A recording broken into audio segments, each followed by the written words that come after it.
Hello guys, मैं हूँ आप सबका भाई साहिल। आज मैं जा रहा था, मेरा भतीजे का ऑपरेशन हुआ था टिफिन लेकर हॉस्पिटल, अनंता हॉस्पिटल। यहाँ से मैं नादौरा होकर जा रहा हूँ। ये है मिराज मॉल।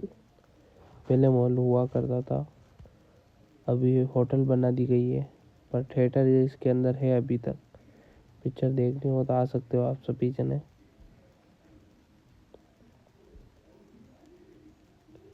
ये है मॉल का गेट। यहाँ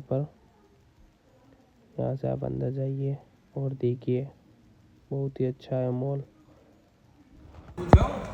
ये अवाम डॉन चाय पीता हुआ ऑपरेशन करा के, ये नली लगी हुई है हाथ में, ये चाय पी रहा है।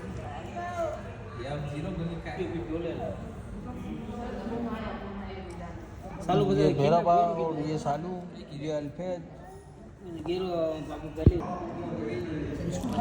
हेलो गाइस, ये है मेरे पापा, ये मेरा बाप, ये साहिल दादू, ये है अल्पेज अंकल।